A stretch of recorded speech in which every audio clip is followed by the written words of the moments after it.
एक बार और रखिएगा टेस्ट में मतलब ये डिफॉल्ट टैक्स रिलीफ पे डायरेक्टली चले जाएंगे। क्या चाह रहे हो, मैं रिवीजन करवा दूं फिर टैक्स मतलब टेस्ट रखूं कि बहुत ही स्पीड में रिवीजन करवाऊंगी, तो ऐसे बिना पढ़े नहीं आना, ठीक है? खुद पढ़ के आना, तो यहाँ रिवाइज करेंगे फिर टेस्ट होंगे, ठीक है? समझ में आया? कब पढ़ के आ जाओगे?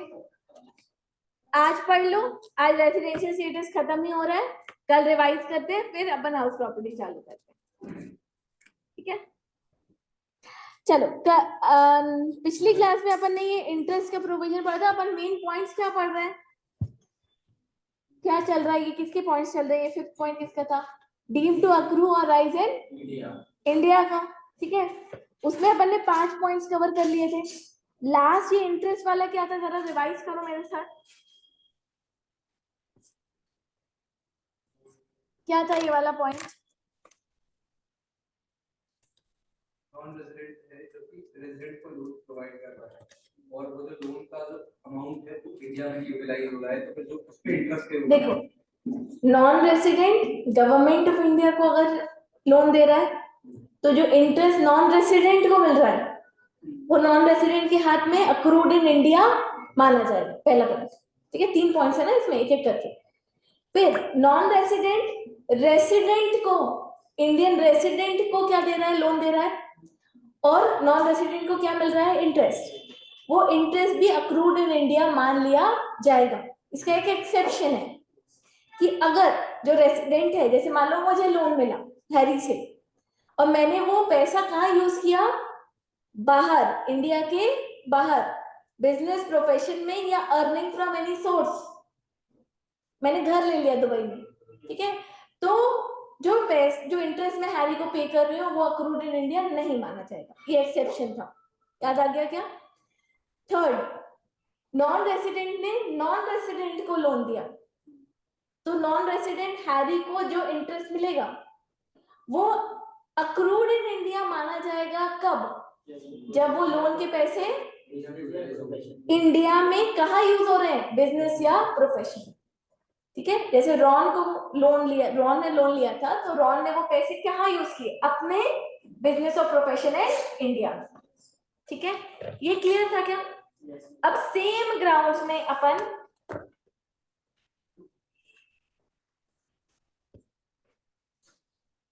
ज्यादा कोई अंतर नहीं है फिफ्थ वाले पॉइंट में और जो सिक्स्थ में अभी पढ़ा रही हूँ उसमें, ठीक है?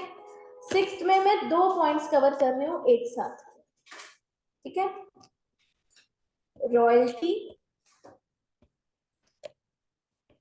और सेकंड पॉइंट अपन कवर कर रहे हैं फीस फॉर टेक्निकल सर्विस। साथ साथ बना सकते हो, जैसे इंटरेस्ट वाला चार्ट बनाया था वैसे ही ये वाला चार्ट बनेगा, ठीक है? सेक्शन 9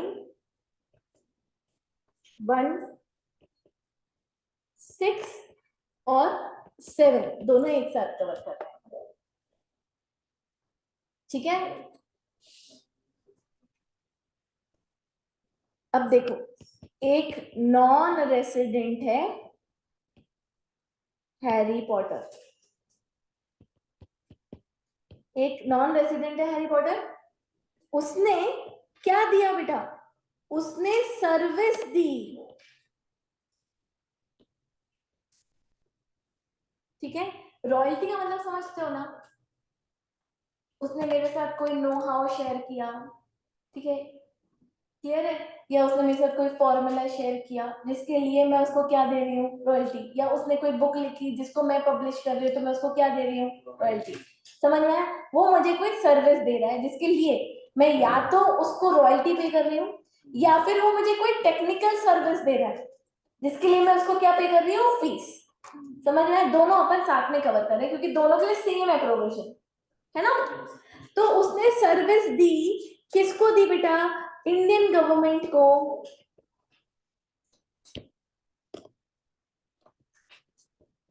सेम वहां पर भी ऐसे लिखा था अपन ने, और इंडियन गवर्नमेंट ने हैरी को क्या दिया? रॉयल्टी या फीस फॉर टेक्निकल सर्विस, यहाँ पे लिख लो, शॉर्ट फॉर्म यूज कर रही हूँ क्योंकि मैं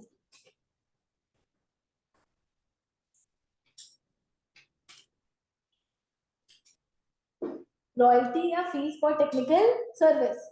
तो ये जो रॉयल्टी और फीस फॉर टेक्निकल सर्विस है, ये deem to accrue in India मानी जाएगी, सेम लाइक इंटरेस्ट। ठीक है, ये जो रॉयल्टी है या फीस फॉर टेक्निकल सर्विस है, deemed to be accrued in India, deemed to be accrued in India. ये अपने पढ़ा पॉइंट नंबर 1। ठीक है, अब इसी का पॉइंट नंबर 2, हैरी फिर से सर्विसेज ही दे रहा है, पर किसको दे रहा है?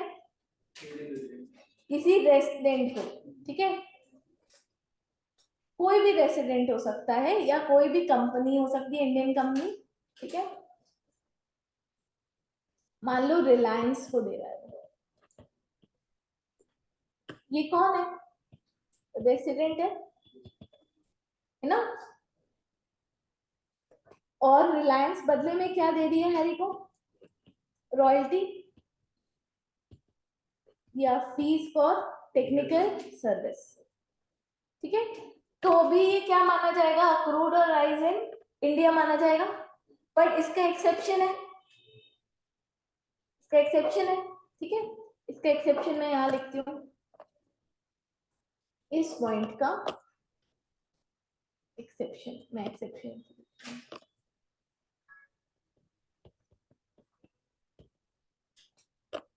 लिखो, if service used for any business और profession outside India or for earning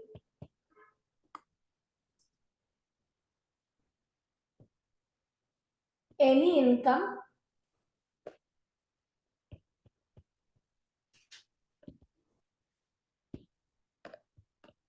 from any source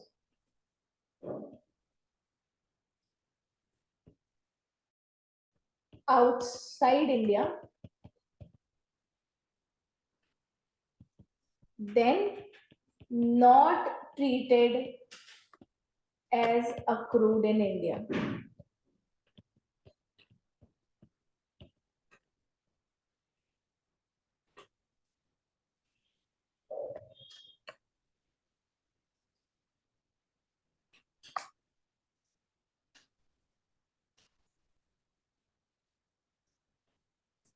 है ना, अगर रिलायंस लिमिटेड ने वो सर्विस इंडिया के बाहर यूज की है बिजनेस प्रोफेशन में या किसी और सोर्स से पैसा कमाने के लिए, तो फिर ये जो रॉयल्टी हैरी को मिल रही है वो टैक्सेबल इन इंडिया नहीं होगी, अक्रूड इन इंडिया नहीं होगी। ठीक है, वरना अक्रूड इन इंडिया मानी जाएगी। ठीक है, क्लियर है क्या? ये अपना क्या था? Point number 2। थर्ड केस बनाओ।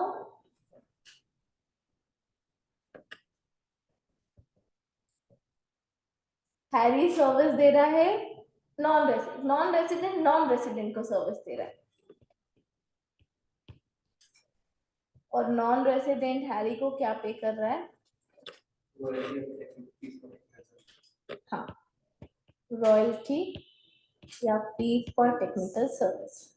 ठीक है, पर यहाँ पर फिर अपन एरो बनाएंगे थर्ड वाला पॉइंट में, ये वाली जो रॉयल्टी और फीस फॉर टेक्निकल सर्विस, देखो एक नॉन रेसिडेंट दूसरे नॉन रेसिडेंट को दे रहा है, तो इंडिया में अक्रूड मानी नहीं जानी चाहिए, बट कब मानी जाएगी? जब ये सर्विस राइट कहाँ यूज होगा? इंडिया में। ठीक है, देखो सर्विस और राइट, जो राइट दिया उसने जिसके लिए उसको रॉयल्टी मिल रही है ना, यूज्ड फॉर एनी बिजनेस और प्रोफेशन इन इंडिया। ठीक है, देखो इंटरेस्ट वाले पॉइंट में सिर्फ इतना ही था, पर यहाँ पर मैं और भी ऐड कर रही हूँ, और फॉर अर्निंग। इंटरेस्ट वाले पॉइंट में क्या था, वो पैसा नॉन रेसिडेंट यहाँ पर सिर्फ बिजनेस और प्रोफेशन के लिए यूज करेगा, तो ही वो इंटरेस्ट क्या होगा, अक्रूड इन इंडिया माना जाएगा। बट यहाँ पर इन्होंने फॉर अर्निंग एनी इनकम भी ऐड कर दिया, any income from any source in India.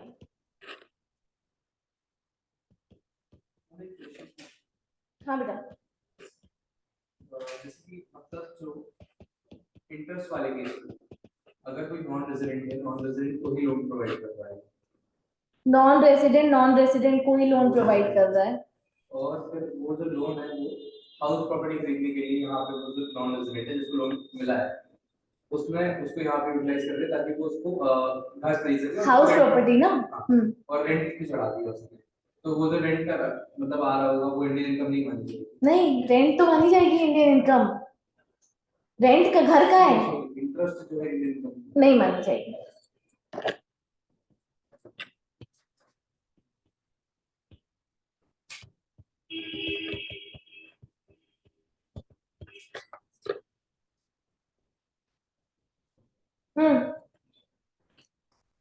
ठीक है, इंटरेस्ट जैसे ही है, समझ रहे हो।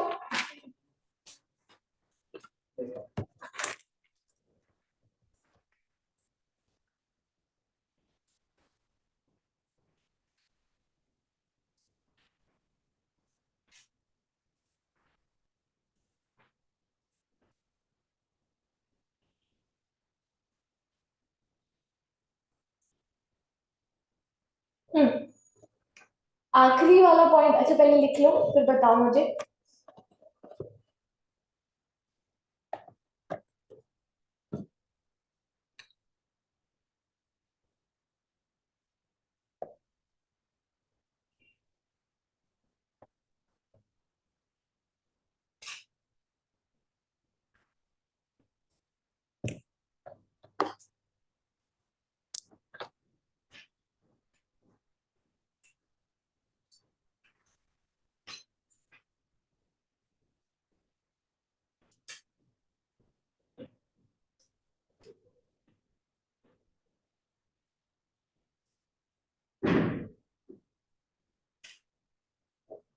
हो गया,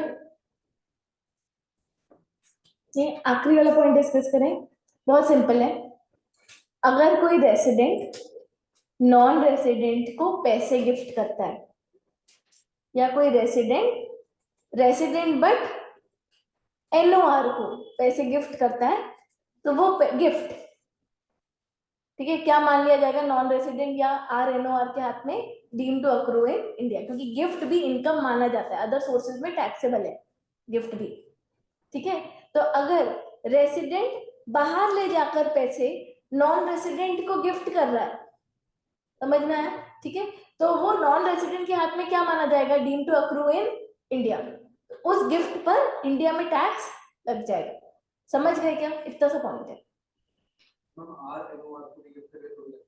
हाँ, क्योंकि देखो आरएनओआर के हाथ में भी थर्ड कैटेगरी की इनकम इंडिया में टैक्सेबल नहीं होती है, और अगर मान लो कि मैं यहाँ से गई, पैसे बाहर लेके गई, ठीक है, और मैंने पैसे उसको बाहर दिए, तो कौन सी कैटेगरी की इनकम है उसके हाथ में, फॉरेन इनकम है, क्योंकि रिसीव का हुई बाहर, अक्रूड का कोई सवाल ही नहीं होता, गिफ्ट है। समझ में आया? तो थर्ड कैटेगरी की इनकम आरएनओआर के हाथ में भी क्या हो रहा था, फॉरेन इनकम टैक्सेबल नहीं हो रही थी यहाँ पे, पर हमको तो चाहिए कि यहाँ पर आई है, गिफ्ट यहाँ से जा रहा है, ठीक है, तो उन्होंने बोला कि नहीं, क्या होगा, इंडिया में डीम टू अक्रू मान लिया जाएगा। ये आरएनओआर का ना उन्होंने इसी साल अमेंडमेंट किया है, पहले उन्होंने सिर्फ नॉन रेसिडेंट को कवर किया हुआ था, फिर बाद में उनकी बत्ती चली कि नहीं यार देखो RNOR के हाथ में भी ये इनकम क्या हो रही है, टैक्सेबल इंडिया में नहीं हो पा रही है, तो फिर उसको भी कवर कर लिया उन्होंने।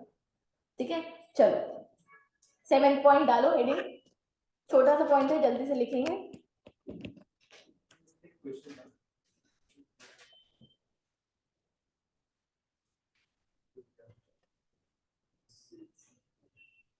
ठीक, याद आएगा तो बता देना। लिख, deemed accrual of gifts made to a person। अच्छा, ये गिफ्ट के अपन डिटेलिंग अभी नहीं करेंगे, इसको अपन कवर करेंगे इन अदर सोर्सेस। ठीक है, कि कौन से गिफ्ट टैक्सेबल होते हैं, कौन से वाले टैक्सेबल नहीं होते हैं। ठीक है, deed accrual of gift made to a person outside India, section 918,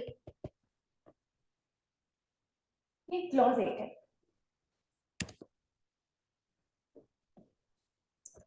लिखो, डिक्टेट कर रहे हो, हेडिंग डालनी है क्या?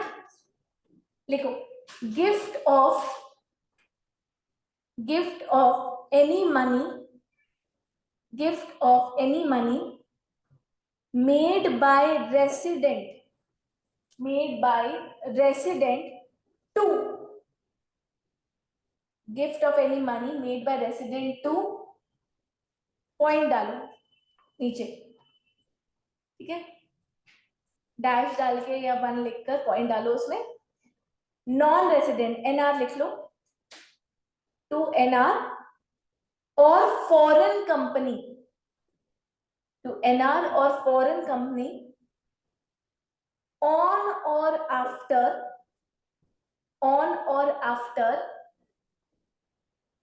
5th July 2019, 5th July 2019। ठीक है, ये प्रोविजन तभी से लागू हुआ था। ठीक है, कि उसके बाद जो भी गिफ्ट दिए जाएंगे क्या होगा, वो अक्रूड इन इंडिया माना जाएगा। और 19 के बाद लिखो, और सेकेंड पॉइंट में आओ, resident but not ordinary, R but NOR, R but NOR on or after 1st April 2023। Upon previous year कौन सा पढ़ रहे हैं, 23 24 पढ़ रहे हैं ना, मतलब इसी प्रीवियस ईयर से लागू है। ठीक है, R but NOR on or after 1st April 2023। ठीक है, ये पॉइंट खत्म हो गया। अब इसके नीचे लिखो, shall be deemed to be accrued, shall be deemed to be accrued or arise in India, deemed to accrue in India मान लिया जाएगा। समझ गए? ठीक है, क्लियर? चलो छुट्टी करते हैं। तो कल तुम लोग फर्स्ट चैप्टर फिर से रिवाइज करके आ रहे हो? ठीक है।